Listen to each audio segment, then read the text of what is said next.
3 minutes. That is exactly how long it took for 12 years of marriage to show its true face. Darius Holt was 41 years old, a self-made contractor who had built his company from nothing. 1 truck, 3 men, and years of 6-day weeks. He had built the house they lived in with his own hands.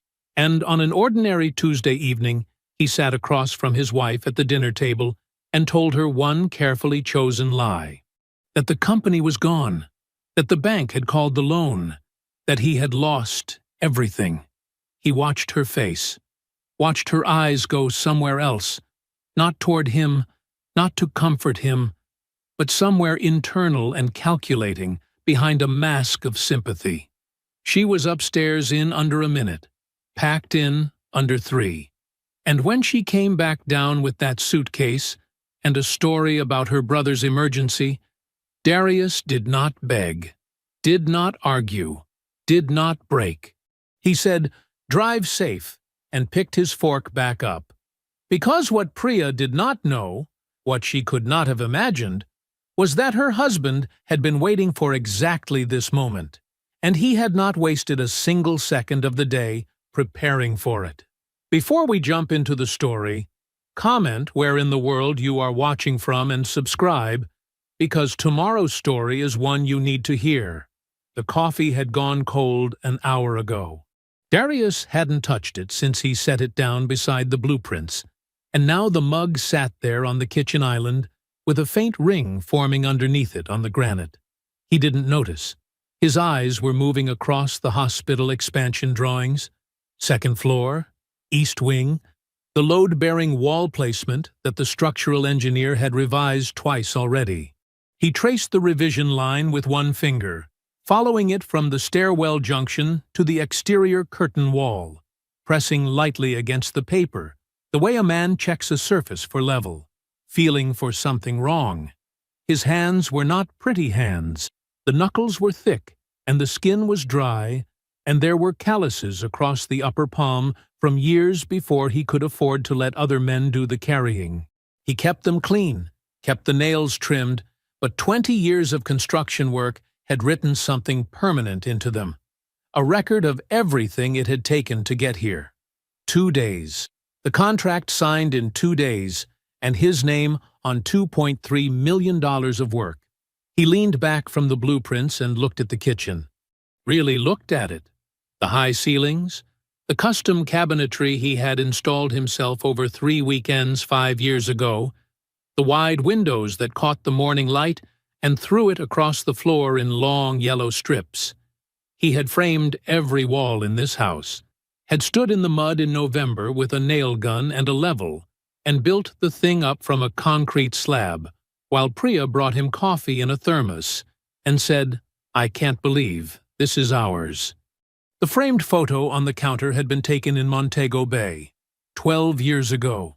They were both thinner, both younger, both squinting into the sun on a beach with a drink in each hand, laughing at something the photographer had said. They had flown standby to get there, had shared a carry-on bag for 5 days, had eaten dinner at a place with plastic chairs and a handwritten menu, and called it the best meal of their lives. Priya had meant it then. He was sure of that. He had been 29 years old with 1 truck, a 3-man crew, and more debt than sense. The apartment they came home to had a bathroom faucet that dripped, and a kitchen window that wouldn't fully close, and a fold-out couch in the 2nd room because they couldn't yet afford a real bed for the guest room they told each other they'd need someday. She had been there for peanut butter sandwiches on nights when the payroll cleared, and the grocery budget didn't. She knew the name of his first foreman, and the number of the bank that turned him down the first time he applied for a business line of credit, and the exact expression on his face when the second bank said yes. She had been in the room for all of it. He had believed that meant something. He rolled the blueprints carefully, bound them with a rubber band, and slid them to the side of the island. Priya came downstairs at 6:50 with her hair done and a weekend bag over one shoulder, dressed in the kind of effortless way that required a great deal of effort. She moved into the kitchen with the light efficiency of someone running on a schedule, already somewhere else in her mind. "Morning," she said. She kissed him on the cheek. Quick, practiced, warm in the way a hotel lobby is warm, designed to feel like something. "You eat?" he asked. "I'll grab something on the way." She was already at the counter, scanning it with the focused gaze of a woman looking for her keys. "The retreat runs through Sunday evening. I'll probably be back around 7. He nodded. "Drive safe."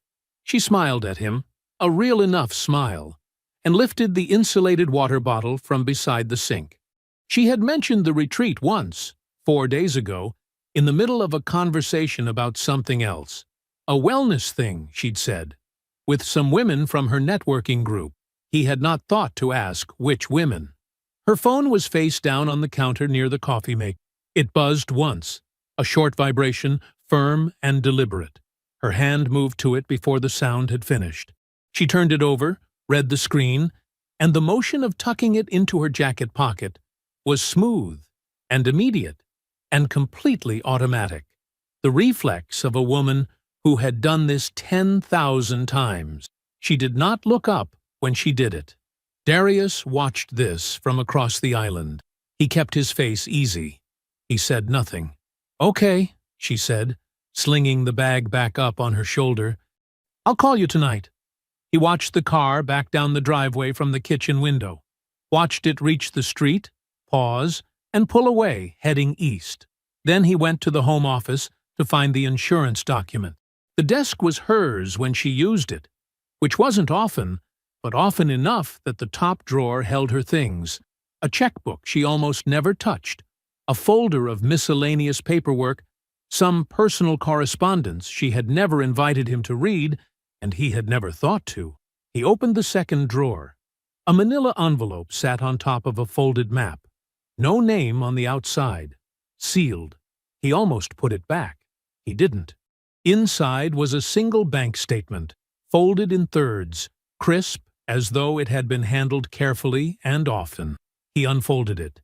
Priya N. Holt. An account number he did not recognize.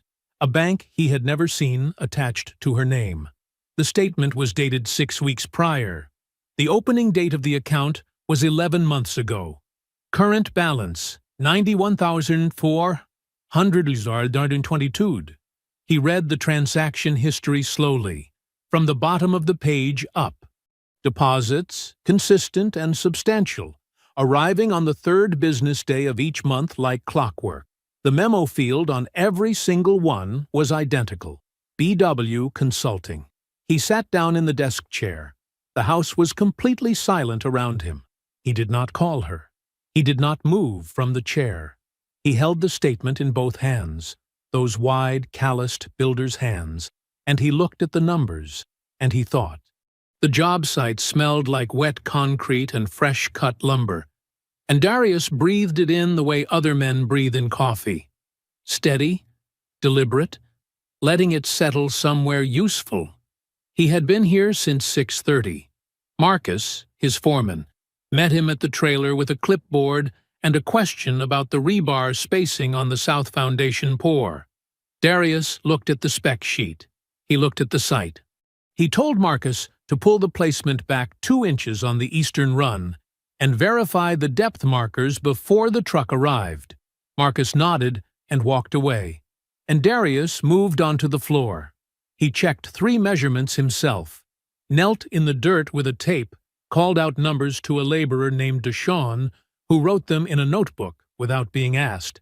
Darius walked the perimeter of the framed first floor, his boots loud on the plywood decking, his eyes moving from corner to corner like a man reading a room he has read 100 times. He functioned. He had always been good at functioning. But underneath the measurements and the clipboard reviews and the steady back and forth with his crew, something else was running, quiet and cold and completely separate from the work, like a second engine turning over beneath a floor. The bank statement was folded in his left breast pocket. He had not looked at it since he left the house. He didn't need to. Every number on it was already memorized. BW Consulting. 11 months.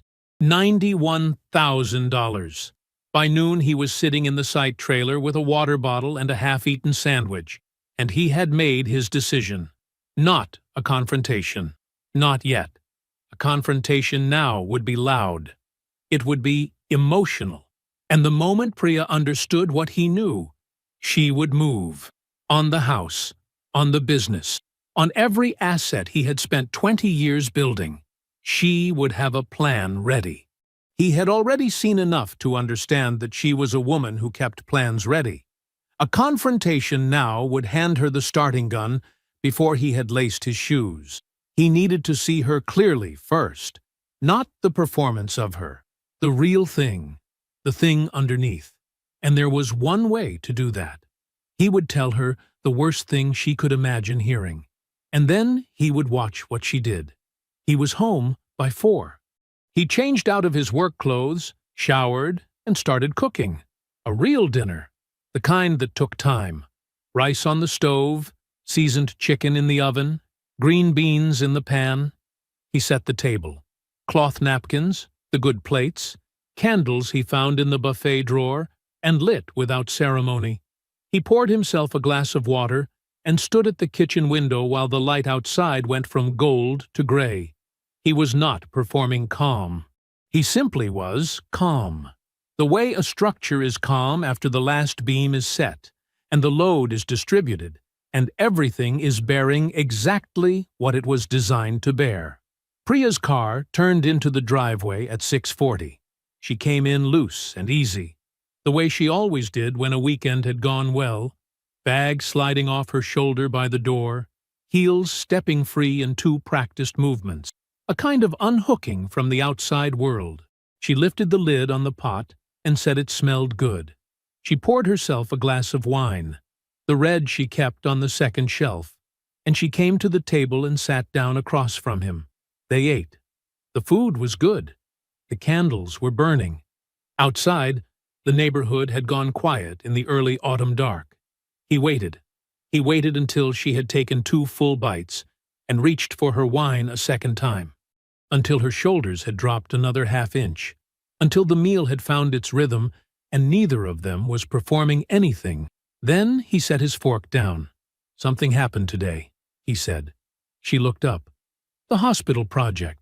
He kept his voice level, not flat, just steady, the way a man sounds when he is holding something heavy and does not want to drop it in front of another person. Client pulled out. Went with a national firm. Lower bid. Nothing I could have done. Priya's fork slowed. Her eyes found his face. And then I got a call from the bank this afternoon. He paused. Let it breathe.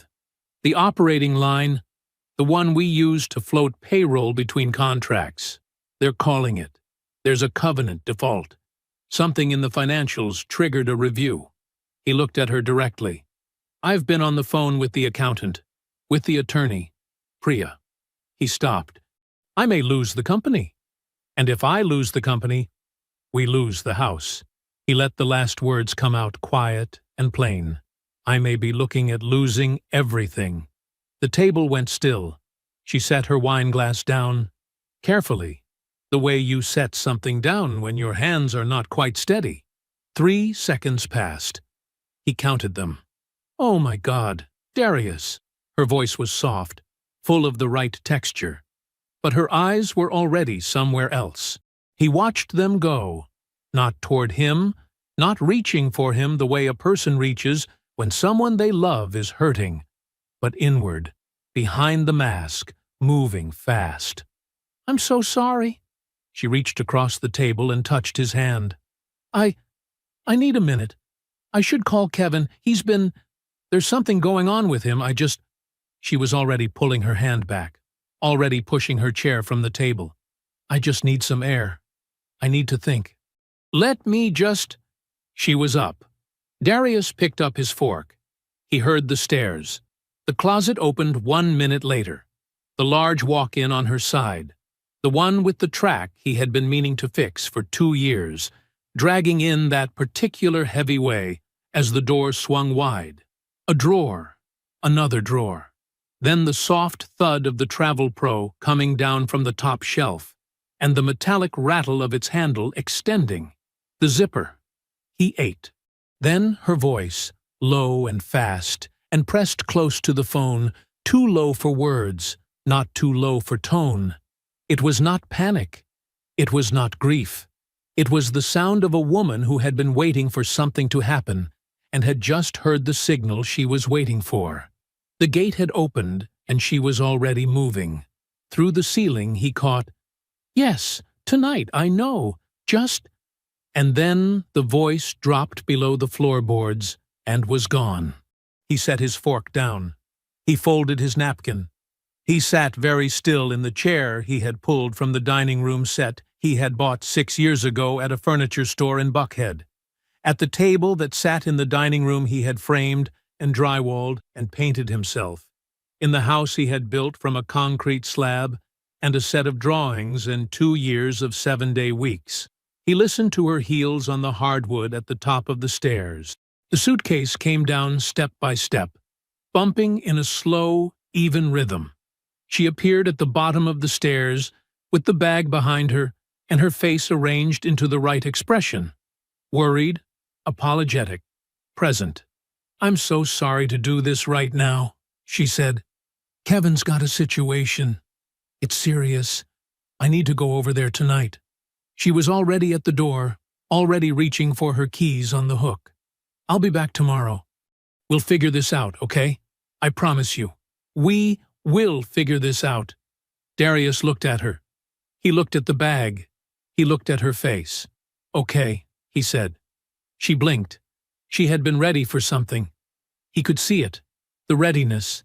The braced posture of a woman expecting a wall to push against. He had given her one word. "Okay," she said. "Drive safe," he said. And he picked up his fork. She stood there 1 second longer. Then the door opened and closed, and her car backed down the driveway. And the neighborhood was quiet. Darius sat alone at the table in the house he built. He did not move for a long time. Then he picked up his phone and called Uncle Leon. Leon lived 20 minutes east of Darius, in a brick ranch house on a quiet street in Decatur that he had owned outright since 1998. There was no gate, no security camera, no sign of a man who needed to announce anything. Just a well-kept yard, a clean driveway, and a porch light that was already on when Darius pulled up at 6:45 in the morning. Leon met him at the door with a nod and turned back toward the kitchen. That was Leon. No hug. No, "How are you holding up?" Just the door open, and the coffee already made, and a yellow legal pad sitting at the center of the kitchen table with a ballpoint pen laid across it at a precise angle. Darius sat down. Leon poured 2 cups and sat across from him. Darius had known Leon his entire life, but had understood him only after his father died. He was 12 years old when it happened. A Tuesday morning. A work site. A fall that should not have been fatal, and was. 3 days after the funeral, Leon had appeared at the front door of the apartment Darius shared with his mother. Darius did not know until years later that Leon had called the funeral home himself and settled the bill before anyone in the family thought to ask who was going to do it. Leon had not come to comfort anyone. He had come with one thing: a paperback, The Richest Man in Babylon. He held it out to 12-year-old Darius at the door and said, "Your daddy was good. You be smarter." Then he left.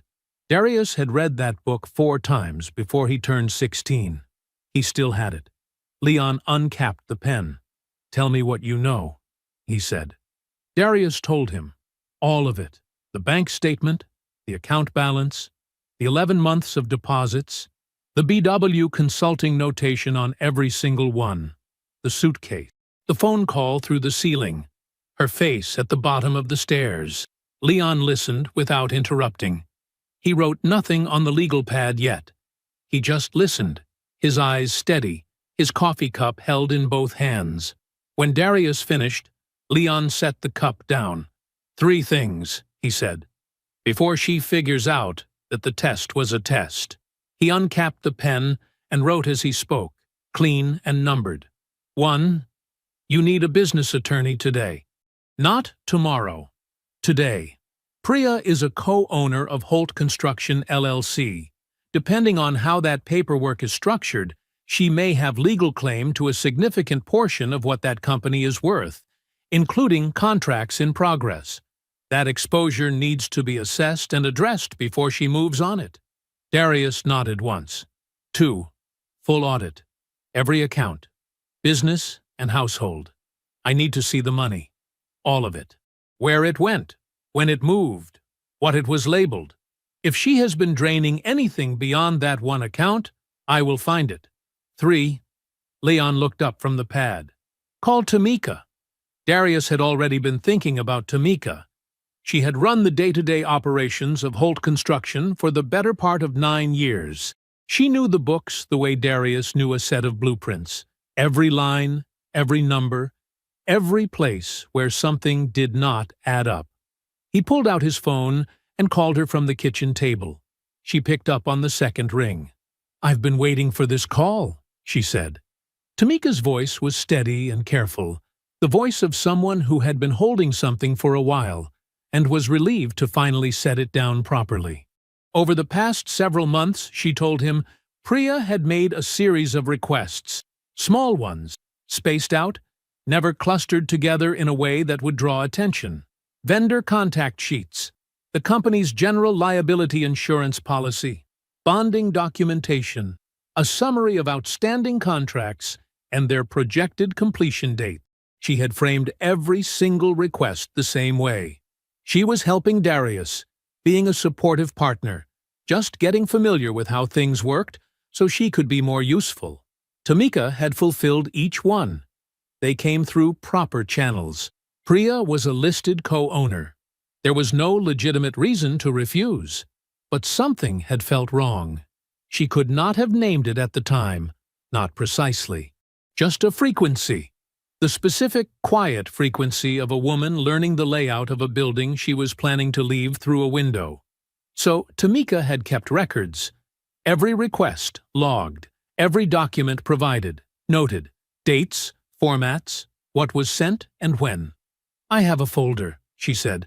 I can have it ready whenever you get here. Darius looked at Leon across the table. Leon was already writing. The folder, as Tamika described it, was a blueprint. Not of a building, of a plan. Priya had not been gathering that information out of spousal curiosity.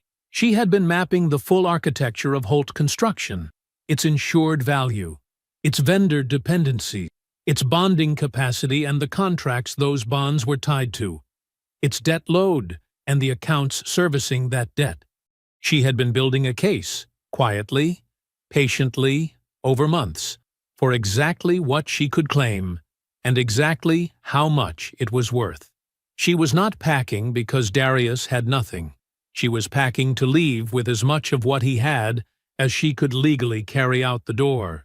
The bag had been packed in her mind long before that dinner table, long before his fork went down, long before he said the words, I may lose everything. She had heard those words and thought, good, right on time. Darius sat in the parking lot of his office building for a long time after he left Leon's house. The engine was off. The folder Tamika had left on the front seat beside him, crisp, tabbed, organized with the same precision she brought to everything, sat unopened. He had already heard enough. He was not broken. He was not frantic. He was focused. The way a job site focuses when the foundation has been poured and the frame is going up and every next move has a sequence and a reason and a place it must go. He knew what kind of problem this was now, and he had already started solving it. Adrienne Voss kept her office on the 4th floor of a building on Peachtree Road, in a suite that was clean and spare and told you exactly what you needed to know about her. No clutter, no decoration that wasn't functional, a single framed law degree on the wall and a whiteboard behind her desk with 3 columns of notes written in tight, precise handwriting. She was 52. Short natural hair, reading glasses on a chain around her neck, A gray blazer that meant business the way a level means level, without saying a word about it. Darius had gotten her name from a contractor friend who'd been through a messy partnership split 2 years prior. His friend had said, "She doesn't waste your time and she doesn't waste words. Just bring her everything you have." So that's what Darius did. He laid it on her desk in order. The bank statement, Tamika's folder, tabbed and documented, the original LLC formation papers showing Priya's co-ownership stake. He sat down, folded his hands, and let her read. She read everything twice. She did not ask him to explain anything while she was reading. She just moved through the documents with her glasses on, turning pages cleanly, making small notations on her own legal pad in the margin. When she finished, she set her pen down and looked at him. "Here's the problem," she said. "When you added Priya to the LLC, there was no shareholder agreement attached, no buy-sell provisions, no terms governing what happens to her stake if the marriage dissolves." "I know," Darius said, "which means in a divorce proceeding, depending on how her attorneys frame it, she can argue that her co-ownership stake entitles her to a proportional share of the company's equity. That includes assets. That includes contracts. The hospital deal." Adrian nodded. "If that contract closes while she is still a listed co-owner of the LLC, and you are still legally married, her legal team will argue it falls within the marital estate. They will argue she is entitled to a share of the proceeds." She paused. "That is a $2.3 million contract, Mr. Holt." The room was quiet for a moment. "So we move first," Darius said. "We move correctly," Adrian said. "And yes, that means quickly. I can begin drafting a corporate restructuring document today. It's entirely legal. Co-ownership stakes can be restructured through proper notice and documented process. But the timing matters. If she files before we complete the restructuring, we're playing defense. I need you to give me room to do this right." "You have it." She wrote something down.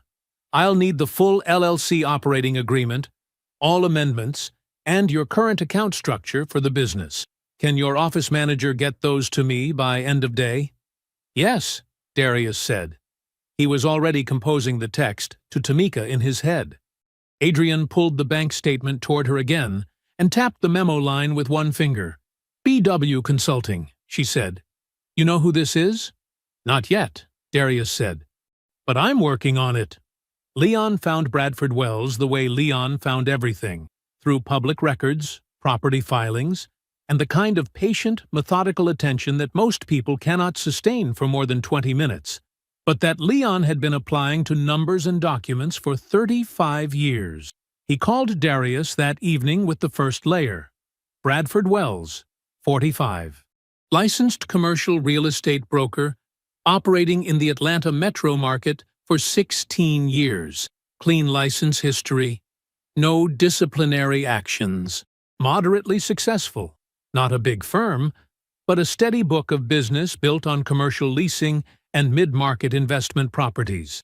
And a documented financial relationship with Priya Ashworth Holt, going back nearly 3 years. "It started legitimate," Leon said. His voice was flat and factual.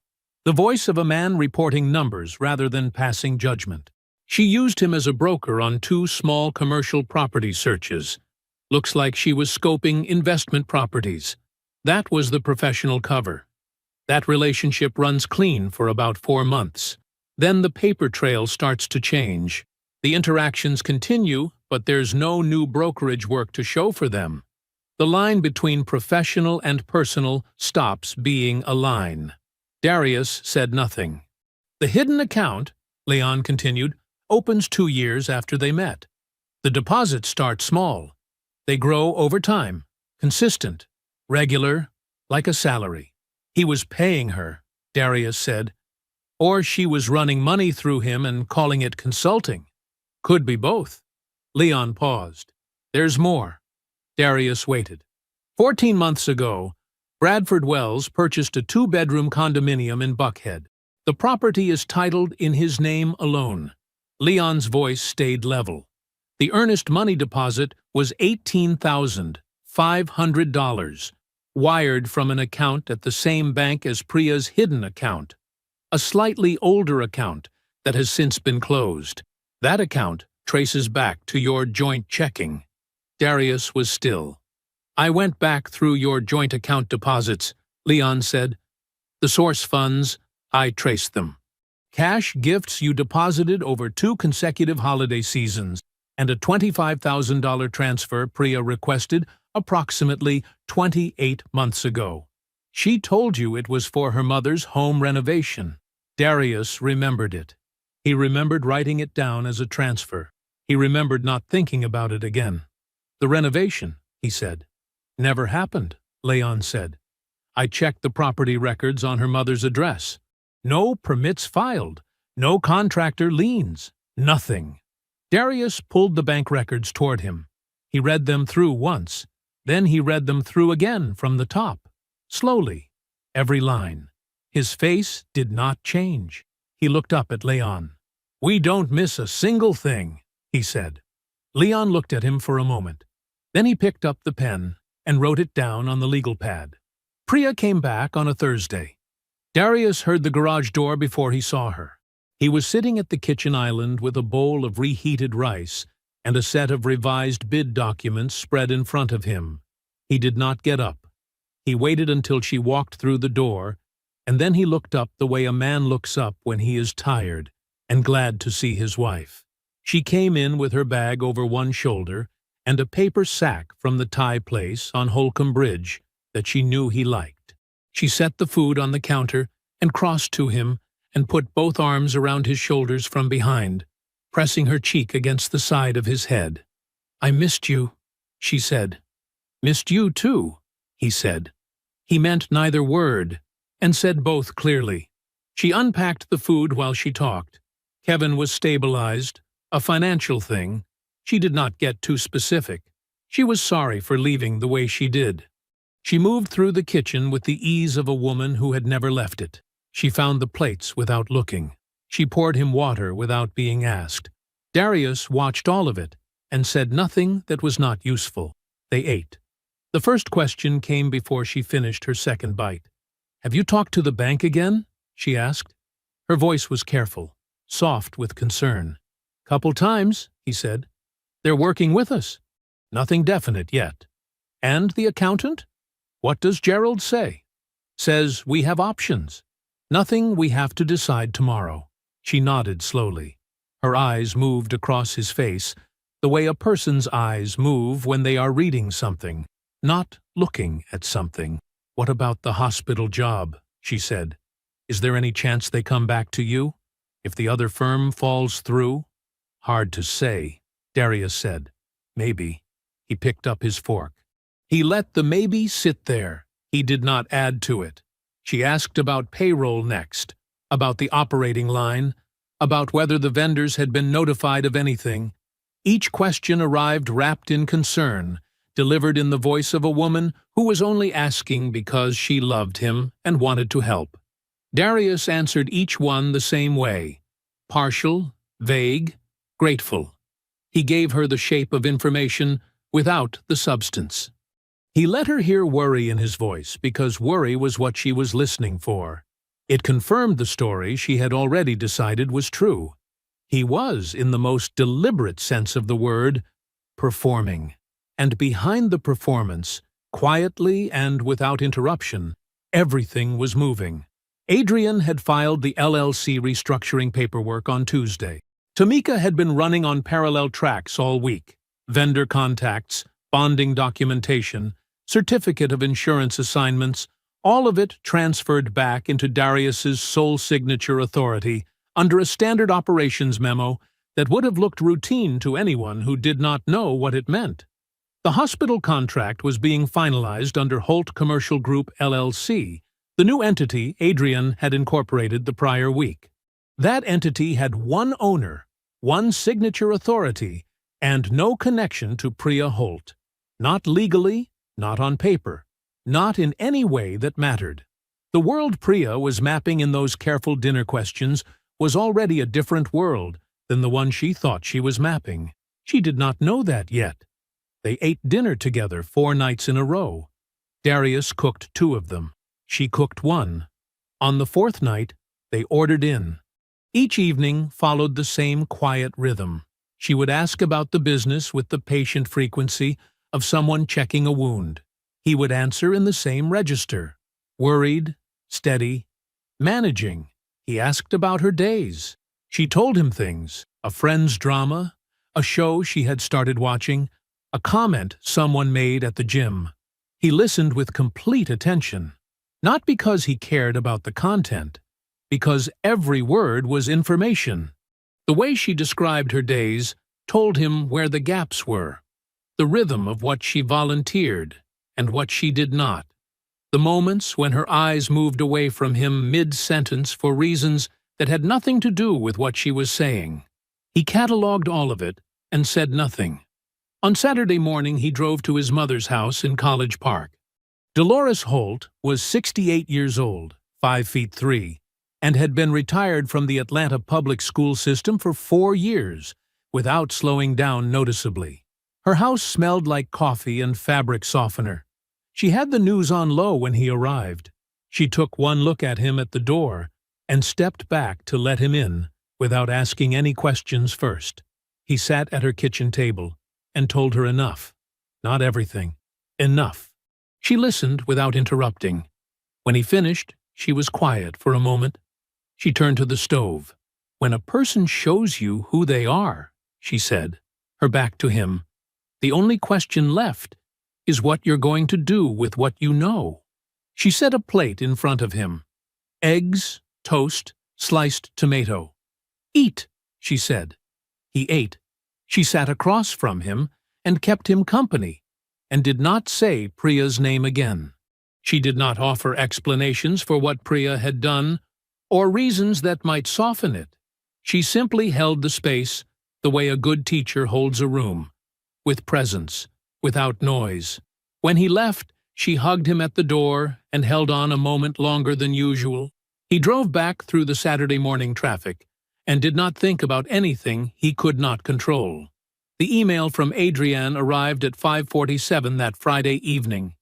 Darius read it at the kitchen island, the same spot where he had found Priya's bank statement 8 days before.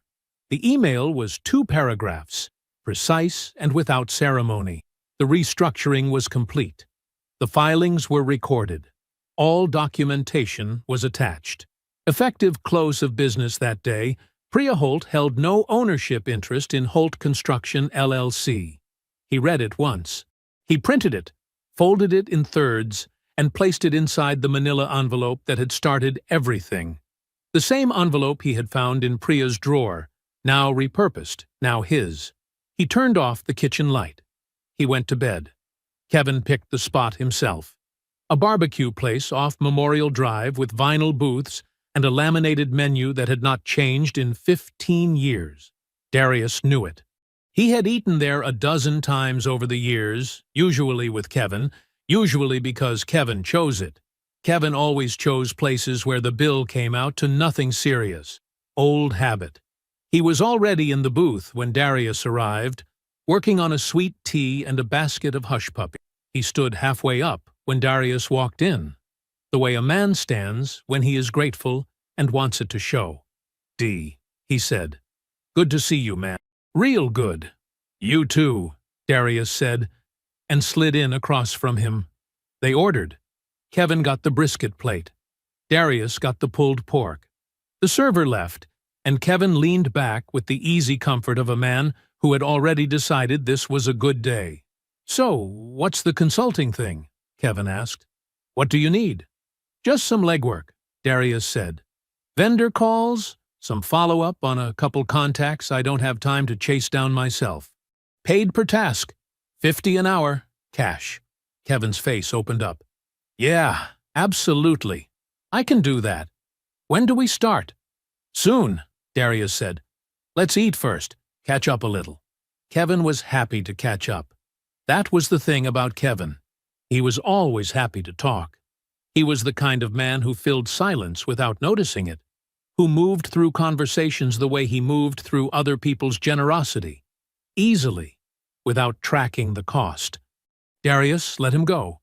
He asked a question here, a question there. Nothing pointed. How was Kevin's job situation? How was his apartment? How was his mother doing? The surgery had gone well, right? The recovery was good. Kevin said yes. Yeah. Mama was doing great. The recovery had been real smooth. He was grateful for that. He really was. Darius nodded. That was a rough stretch, he said. I'm glad she came through. Me too, man. Me too. Kevin pulled at his tea. Priya was a big help through all that. She handled a lot of the logistics. She's good at that, Darius said. Logistics? Kevin laughed a little. Darius smiled back. He took a bite of his food. He let the moment settle. Then, casually, the way a man asks about something he has already half forgotten, she's still seeing those real estate people she was networking with? I remember she mentioned some event a while back. Kevin chewed. Oh yeah, she stays connected in that world. Good for her. He reached for the hot sauce. You know, she met Bradford through one of those things? The commercial real estate crowd. Big mixer downtown, maybe 3 years back. He shook his head. Something almost like admiration in his voice. She's always been good at working a room. Darius kept his eyes on his plate. Bradford, he said. Wells. Yeah, Bradford Wells. Kevin set the hot sauce down. Real estate broker. Does the commercial stuff. I was actually there when they met, that night. Nice enough guy, I guess. I don't know him well. 3 years ago, Darius said. Give or take. Kevin was eating again, unbothered. Darius picked up his fork. He let 15 seconds pass. The restaurant moved around them. A server refilling glasses, a kid at a table across the room demanding more ketchup, the low clatter of an ordinary afternoon. Then he set his fork down. He looked at Kevin directly. Kevin, he said, when did you figure out it was more than networking? The table went very quiet. Kevin stopped chewing. Something moved across his face. First confusion, then the beginning of something else. His eyes searched Darius's for a way out of the question and did not find one. I don't, he started. You don't have to do this part, Darius said. His voice was calm, completely calm. I already know. I have the account records. I have the property filing. I have the wire transfers. He paused. I know about the condo in Buckhead. I know about the money. I know the timeline. He looked at Kevin without blinking. I brought you here because I need to know how much you knew, and when you knew it. That's the only thing that's still open. Kevin put his fork down. The color in his face had changed.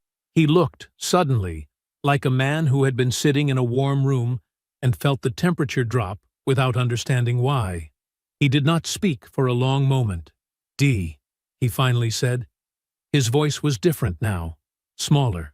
I wasn't part of it. I want you to know that. But you knew. Kevin looked down at the table. That was the answer. Darius did not raise his voice. He did not lean forward. He sat exactly as he had been sitting, straight, still, unhurried, and said what needed to be said. I built everything in that house, Kevin. I paid for your sister's car. I paid for your mother's surgery. He let that sit for exactly 1 second. I need you to decide right now if you're going to do the right thing when the time comes. Kevin looked up. His eyes were wet at the corners. His jaw was tight. He nodded. What does that look like? He said quietly. A written account, Darius said. Signed. The event where she met Wells. The date as best you remember it. What you witnessed. What you knew. He held Kevin's gaze. That's it. That's all I'm asking. Kevin was quiet for another moment. Then he nodded again. Slower this time. More certain. Okay, he said. Yeah. Okay. Darius picked his fork back up. Finish eating, he said. Food's getting cold. He pulled out of the parking lot 40 minutes later Kevin's verbal commitment behind him and one more piece set into place. The pen was heavy for a $2.3 million signature. Not literally. It was just a pen, a plain black Bic from the cup on Adrian's desk. But Darius held it for a moment before he pressed it to the line. He looked at the name on the contract header. Holt Commercial Group, LLC. His name. Only his name. He signed it. Adrian did not make a fuss. She was not that kind of woman. She simply took the document, paper-clipped it to its copy, and slid both into a folder with the same efficiency she brought to everything. But she looked at him when she handed over his copy, and there was something in that look. Not warmth exactly, but recognition. She knew what this contract represented, not just the money. "Filing confirmation will come through by end of day," she said. "It's done." Darius nodded. "Thank you, Adrienne." She was already reaching for the next folder. "While you're here," she said, and set it in front of him. He opened it. The divorce filing. His name as petitioner. Priya's full legal name. The grounds, the documentation references, the financial fraud language, all of it precise and clean and ready. Adrian had built it the way Darius built walls, solid at every joint. "Whenever you're ready," she said. "Your call entirely." He closed the folder and tucked it under his arm next to the contract. Tamika was waiting at the office when he got back. She had the documentation package on the conference table. Not a loose stack of papers, not a rushed collection. A bound file, tabbed, organized chronologically from the first of Priya's document, requests 18 months ago, all the way through the final wire transfer Leon had traced to the Buckhead condominium's earnest money deposit. Every page numbered. Every account referenced with a corresponding exhibit. Tamika stood beside it with her arms crossed, the way she stood when she had done something well, and knew it. "Everything's there," she said. "Company records, household account transfers, the request log I kept, all of it." She tapped the edge of the file. "Someone reads this start to finish. There's no gap." Darius picked it up. He turned to a page in the middle. A bank transfer summary, clearly labeled, dates and amounts lined up like soldiers. He turned to another, then another. It was clean. It was airtight. It was the kind of work that made a lawyer's job easy and a defendant's position impossible. "Tamika," he said. She looked at him. "Thank you." He meant it in the full weight of the word. Not just for the file. For all of it. The months of logging quiet requests. The instinct she had trusted. The loyalty she had never announced. "I mean that." She nodded once. "I know you do." Then she uncrossed her arms and went back to her desk. Because Tamika was not a woman who needed a long moment, where a short one would do. Kevin's envelope arrived by courier at 4:30. Darius opened it at his desk. 2 pages, handwritten, signed at the bottom in Kevin's uneven cursive. He had gotten the date of the mixer right. Late October, 3 years back. A commercial real estate networking event at a hotel downtown. He described watching the introduction. He described the follow-up conversations Priya had mentioned to him in the months after. He described the moment, about 8 months in, when he understood it had become something else, and the choice he made, which was no choice at all, which was silence. He had not prettied it up. The shame of it was right there on the page, plain as the handwriting. Darius read it once, folded it, placed it in the folder with everything else. He sat for a moment with the folder in front of him and the office quiet around him. Then he picked up his phone and called Priya. She answered on the second ring, her voice easy and warm. The performance so well practiced it didn't sound like one. "Hey," she said. "You okay?" "Yeah," he said. "Actually, I've got some good news. Things are starting to look up on the business side." He kept his voice light, measured, relieved but not dramatic. "I want to tell you about it in person. Can you come home Saturday? I want to make dinner. Just us. Talk about the future a little." A brief pause. Not hesitation. She was never one to hesitate. Just the half-second of a woman recalibrating, recognizing the opening she had been waiting for. "Of course," she said. "Yes. I'll be there." 6 o'clock, he said.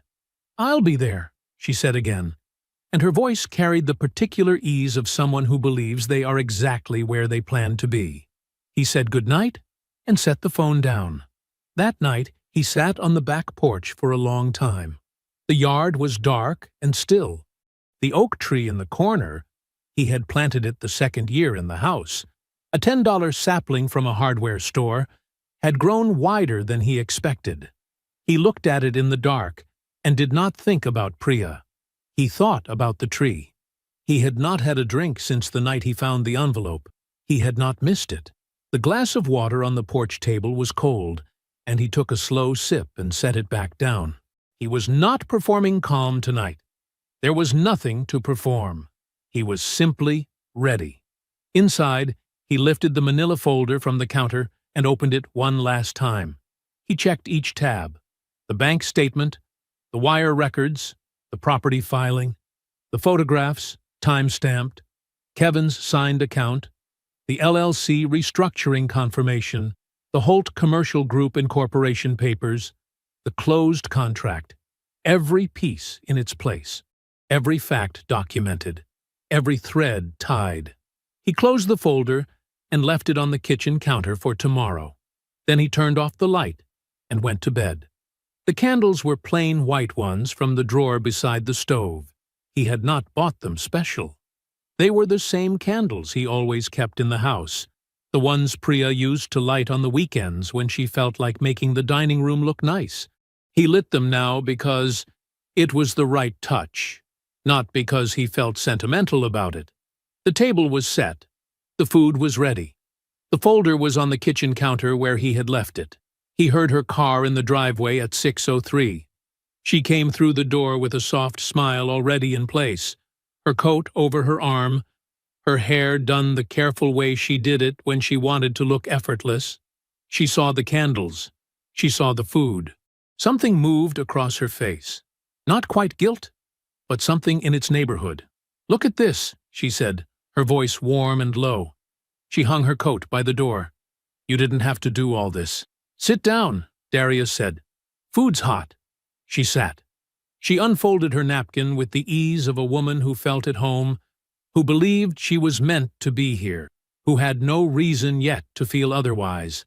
He served. They ate. She started slowly, the way she always did, building rhythm before she got to the point. She asked how he was sleeping. She asked if the stress had let up any. She reached across the table once and touched the back of his hand, and said she had been worried about him, that she knew the last few weeks had been hard, that she was glad things were looking up. Every question landed just soft enough to feel like concern. Darius answered each one. He gave her the worried but rallying version, the grateful husband who had his wife back at the table and felt steadier for it. He let her feel useful. He let her feel like she was reading him correctly. 20 minutes passed like that. Then he set his fork down, pushed his chair back, and walked to the kitchen counter. He picked up the folder. He came back to the table and set it in front of her without a word. No flourish, no announcement. He sat back down. She looked at it. She looked at him. Her expression asked the question her mouth hadn't formed yet. "Open it," he said. She did. He watched her face as she worked through the pages, the hidden account statement. Her eyes moved across the numbers and didn't stop. The wire transfer records, the Buckhead property filing, then the photographs, 8 of them, each with a date and timestamp printed across the bottom, her car in the same parking structure, 7 separate visits across 4 months. The last one was from a Tuesday afternoon in March.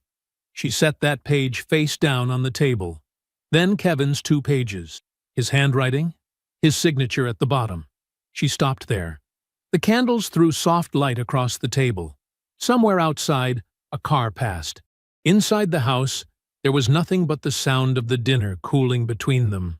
Darius looked at her. "How long did you plan to wait?" he asked. Her eyes came up. For exactly 1 second, Something real moved through them. Then the training took over. Darius, her voice was careful, concerned. I don't know what this is supposed to. The account is 11 months old, he said. He was not loud. He was not anything except very still. The first wire to Wells goes back 26 months. The property was purchased 14 months ago. Kevin placed the introduction at the mixer in October, 3 years back. He paused. I'm not asking you to explain the math. I'm asking how long you planned to wait before you moved. She switched approaches. Her chin came up slightly. Bradford is a business contact, she said. Whatever Kevin told you, Kevin has never once in his life had his facts. Darius reached back to the folder and slid a single sheet across the table. She looked down. The LLC restructuring confirmation. Her name listed in the original ownership structure. A single line through it. The effective date, 5 days ago. She went very still. He slid another sheet across. The Holt Commercial Group Incorporation papers. Beneath it, the front page of the closed hospital contract. $2.3 million. Signed, filed. His name only. She stared at the papers the way a person stares when the floor has moved and they are checking whether it will hold. The silence stretched out long and full. You can't do this, she said. Her voice was quiet. Not the composed quiet of a woman in control. The flat quiet of a woman who has just run out of room. Darius looked at her across the table. The candles were still burning. The food was still there between them. I already did, he said. He stood up. He walked to the front door and opened it. The night air came in, cool and still, and the porch light lit the front walk in a pale yellow glow. He did not say anything else. She sat at the table for a moment. The folder in front of her, the documents spread across the surface, the candles burning down on either side of all of it. Then she stood. She took her coat from the hook. She did not take the folder. She did not look at him as she passed. The door closed. The house was quiet. Darius stood in it for a moment. Just stood. He let the quiet be what it was. Then he picked up his phone and called Adrienne. Serve it Monday morning, he said. The process server arrived at 9:14 on Monday morning.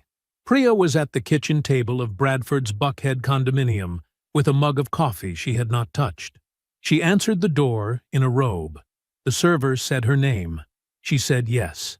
He handed her the envelope and walked back down the hallway without another word. She stood there holding it. The filing was 41 pages. Adrienne had been thorough. The language was civil and exact, but what it built, page by page, was not the portrait of a marriage that had simply failed. It was a documented record of a woman who had redirected marital funds into a private account, sustained a financial relationship with a third party, and allowed her husband to unknowingly fund a real estate purchase that benefited that party directly. The hidden account was classified as dissipated marital assets. The Buckhead property, the very unit Priya was standing in, was listed as a subject of pending litigation. She read the word dissipated twice. She set the filing on the counter. She picked up her phone. She started to call Bradford. She stopped. She put the phone face down on the counter instead, and stood there in the quiet of a place that no longer felt like a landing pad. 3 weeks passed. Darius did not call Priya. He did not check what she was doing or where she was staying or how she was managing the reality of 41 pages. He had said everything he needed to say at the table. Adrienne was handling the rest. What Darius did on a Tuesday morning 3 weeks after the filing was pick up his phone and dial the main line for Bradford Wells Real Estate Group. The receptionist answered. Darius gave his name. He said he was requesting 30 minutes with Mr. Wells, that it was not an emergency, that he was simply asking for a conversation. There was a pause, a hold. Then the receptionist came back and said, Mr. Wells had an opening Thursday at 2. I'll be there, Darius said. Wells's office was on the 14th floor of a glass tower in Midtown.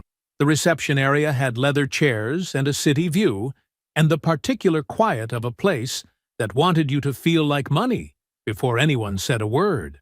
Darius sat in one of the leather chairs and waited. Wells came out 2 minutes past 2. He was tall, well-dressed, and wearing the particular expression of a man who had decided in advance that this was manageable. He extended his hand. Darius shook it. They sat down across from each other at the conference table by the window.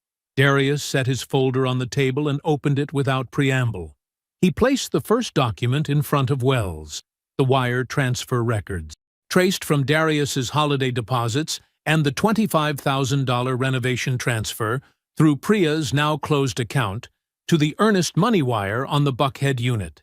Every transaction dated, every institution named. Wells looked at it. Darius placed the second document beside it. The complaint filed with the Georgia Real Estate Commission, stamped received, with the full exhibit package attached. Then the third, Adrian's letter. The civil claim for fraudulent conversion of marital assets. Bradford Wells listed by name as a named party. Darius folded his hands on the table. "I'm not here to negotiate," he said. "I'm not asking you for anything. I'm here so that you hear it directly from me. You are going to spend the next year of your life answering questions under oath, responding to a commission review, and explaining to every client who conducts due diligence why your name is attached to a civil fraud filing." He let that settle. "I didn't do that because I'm angry. I did it because it's accurate." Wells straightened in his chair. He adjusted the cuff of his jacket. He said, with the measured tone of a man reminding the room that he had resources too, "You should probably have your attorney contact my—" "I'm not negotiating," Darius said again, simply, not louder. "Just again. There's nothing to negotiate. This has already been filed." He closed the folder. He stood. "I built everything I have from nothing," he said. He was at the door. He was not performing. He was just saying what was true. "You found a shortcut through someone else's house. There is a difference between those two kinds of men. That difference is what's going to matter when all of this is over." He left. The commission investigation opened within the month. 2 of Wells's largest clients found the public filing during routine due diligence checks. Neither said anything dramatic. They simply did not call back. Their listings moved to other brokers, quietly, the way business always moves when trust goes without announcement. The Buckhead condominium was drawn into the civil proceedings. The property Wells had bought with another man's money became a legal question that would take time and cost to resolve. He did not call Priya again. 6 weeks after the filing, Priya signed the settlement in Adrian's conference room. She received her personal belongings. She received her car. She received a portion of the uncontested marital savings account, the portion that had not already been classified as dissipated. There was no equity stake in Holt Construction to claim. There was no hospital contract to argue over. The house would be listed and sold. The proceeds split according to the agreement. She signed each page where the tabs indicated. Adrian witnessed. A paralegal notarized. No one said anything except what was necessary. That same evening, in his office on the 14th floor, Bradford Wells sat alone at the conference table, where he had tried to manage a situation that had already been decided before he opened his mouth. The city was lit up outside the window. He did not call Priya. She did not call him. 14 months later, the Georgia sky was the color of pale stone, and Darius Holt was standing in the middle of a concrete slab that used to be a vacant lot. He had his hard hat on. His clipboard was tucked under one arm. He was watching his foreman, Marcus, walk 2 new hires through the framing layout, showing them where the load-bearing walls would rise, explaining why the measurements had to be exact, not close, exact. Darius had said those same words to his first crew 20 years ago on a job site, not very different from this one. The neighborhood was 20 minutes from where he grew up. He knew these streets. He had ridden his bike on them as a kid, back when his father was still alive, and the world felt like it had a floor under it. The recreation center was his project now. A gymnasium, a community room, a computer lab, locker rooms. The bid had been competitive. He had won it without favors and without shortcuts, just numbers that made sense and a reputation that held up when people asked around. He walked the perimeter of the slab, checking the anchor bolt placements, and he was aware of something he could not quite name at first. Then he recognized it. He could breathe, not in any dramatic way. Just the ordinary, unremarkable ease of a man who had set down a very heavy thing and slowly, without ceremony, gotten used to the absence of its weight. One of the new hires, a 24-year-old named Terrell, who had come through the workforce re-entry program, called over to ask about the spacing on the east wall layout. Darius walked over without hurry and looked at the chalk line. "Move it 6 inches north," he said. "Pull the tape from the anchor, not the wall edge." Terrell nodded. No attitude, just attention. Darius remembered what it felt like to be the person who did not know things yet. He had always remembered it. That was why he had hired Terrell and the other man, Jerome, in the first place. He stopped by the office on his way back through town. Tamika was at her desk with 3 monitors open and her reading glasses pushed up on her forehead, which meant she was in the middle of something and had pushed them up to think. The nameplate on her desk read, Tamika Ross, Chief Operations Officer. She had not made a big deal about the promotion. She had simply updated the nameplate and kept working. On the corner of her desk, leaning against the wall, was a small rectangular card in a plain frame. White background, black letters. Don't wait for the storm to pass. Build a better roof. She had bought it herself, a few weeks after the settlement. She never explained it. She did not need to. "East wall gave you trouble?" she asked, without looking up. "Anchor placement," Darius said. "Terrell or Jerome?" "Terrell. He'll learn." She turned a page. "Commission check cleared this morning on the Henderson account." "Good." She looked up then, briefly, and there was something in the look. Not sentimental, just steady.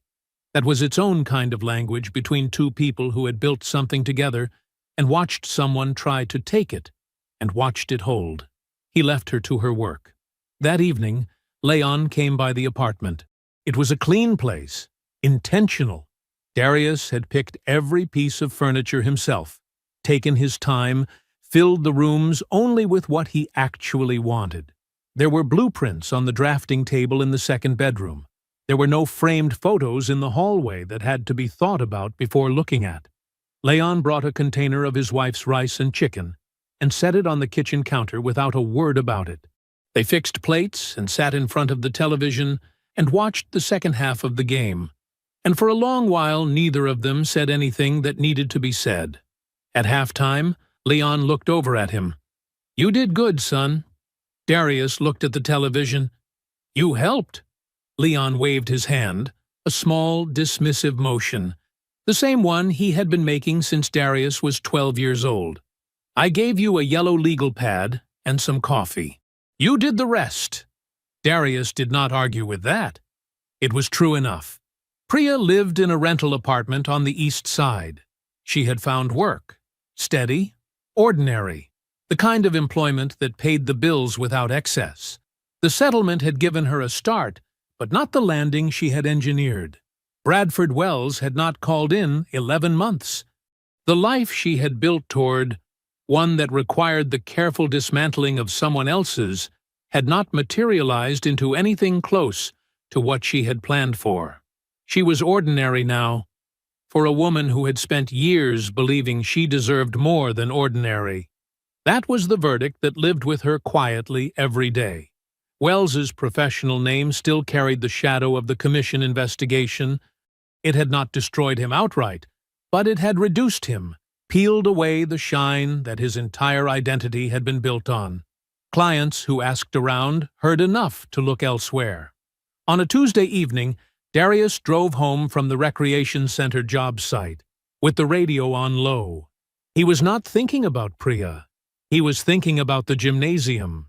Specifically, he was thinking about the skylight design his architect had proposed, a long rectangular strip running the length of the roofline, and whether the structural load calculations accounted correctly for the lateral wind force at that elevation. It was a problem worth thinking through carefully before the framing went up. He would pull the engineer's spec sheet tonight and check the numbers himself. It was the kind of problem he could solve. He parked. He walked into the apartment. He set his keys on the counter. He made coffee. He opened his laptop to the blueprints. I hope you enjoyed that one. Be sure to like the video and subscribe so you don't miss the next story. I've picked out 2 more for you that I think you'll really like.